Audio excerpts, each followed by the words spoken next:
150 years later, do we need Gandhi? To Tushar Gandhi, author, peace and human rights activist, says, it's fashionable to ask, do we need Gandhi? It is asked with the expectation that I will answer no, we don't. In the age of information technology, where is the relevance of the spinning wheel? It is the age of consumption. What is the use of restraint? It is the age of drone bombers, stealth ships, and remote warfare. Non-violence is a medicine past its use by date. It is the age of social media and instant gratification. What's used is brahmacharya. Ethics, honesty, morality are passé. Peace and non-violence, civil disobedience are relics from the past, no longer valid. Or is he still relevant?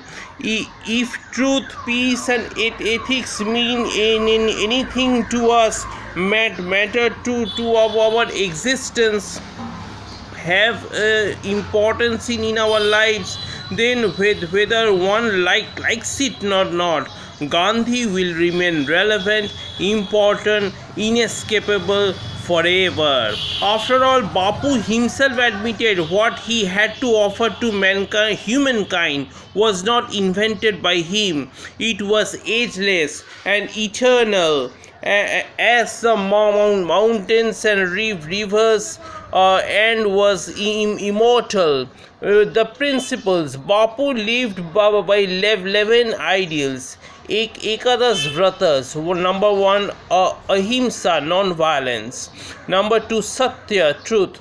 Number 3, Brahmacharya, celibacy. Number 4, Asteya, no stealing. Number 5, Aparigraha or Asangraha, non-possession or renunciation. Number 6, Sharirashrama, physical labor. Number 7, Asvada, control of the palate. Number 8, Abhaya, fearlessness. Number 9, Sarma Dharma Samanatva, equal respect for all religions, beliefs and practices. Number 10, Swadeshi, priority to local produce. Number 11, Asprishyata Nivaran, doing away with untouchability and all prejudices. These were the 11 vows that everyone wanting to join and live in his ashrams had to observe and practice daily. Now let us examine each of these principles and their relevance today. Ahimsa, non-violence.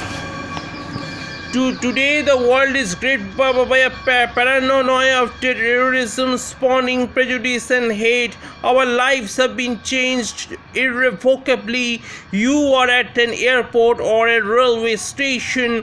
You see a Muslim, and with a very apparent Muslim look walking in, 9 out of 10 of us will think suicide bomber. The one who does not will think fanatic criminal. We will not think thus about a white person. For a black person, we will think thief, drug peddler. For a Latino narco rapist. In recent times, our lives are dictated by phobias, and these in turn have become excuses to condone violence. After 9/11, the world accepted the need for equally violent retribution. Since it was conducted by a nation, it was not considered to be an act of terror, but the victims of that act of retribution were no less terrorized than were the victims of 9/11. For the survivors of the nuclear attack on Hiroshima and Nagasaki, it was no less than a terror attack. The objective of the justified war against terror was to make our lives more safe, more secure. Were these results achieved? I agree that the US has not had to suffer any more attacks or on its soil. But if Al Qaeda or US IS were based in Mexico or Canada, could they have been safe? Has the very severe military action in Afghanistan and Iraq made the world any more safe? No. A resounding no is the answer. We have become so obsessed by our fear that we even consider a big tube of toothpaste and a bottle of water to be a potential threat and do not allow them into planes. Violence only begets violence. It has failed to prevent violence. It is a different matter, but we have not used non-violence to deal with terror. But the fact is that non-violence is not a headache pill or an instant cure medicine which can be popped at the time of a crisis. Non-violence addresses the symptoms that will eventually cause an ailment, and we have to admit that terrorism is an ailment, and like all ailments, prevention is the best cure.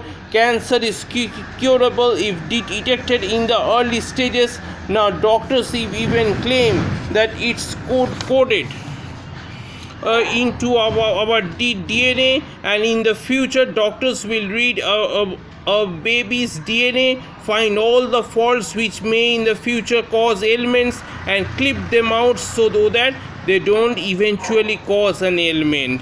Non-violence is such a curative system which identifies such perceived or real grievances and addresses them before they become causes leading to violent reactions.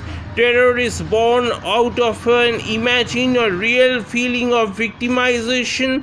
There were people who exploit such belief and fan the rage that results from such belief. When the victim feels that their grievance is not being addressed or attracting the sympathy it deserves, and this sense, when exploited by persons with ulterior motives, can easily be turned into an uncontrollable rage and eventually lead to irrational behavior.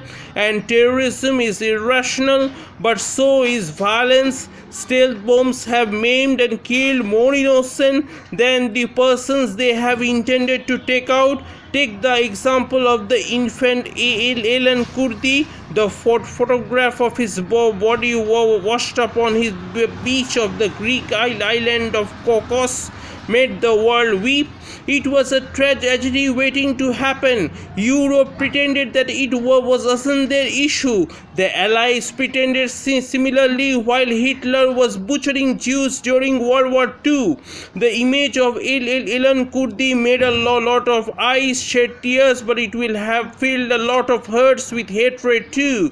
Terror outfits will use the tragic photograph to recruit many into their fold and indoctrinate them into the ideology of violence. Recently, there is a talk of radicalization happening in Rohingya refugee camps, but the world does not care for their plight. It has convinced itself that all Rohingyas are terrorists and the tragedies of their own creation.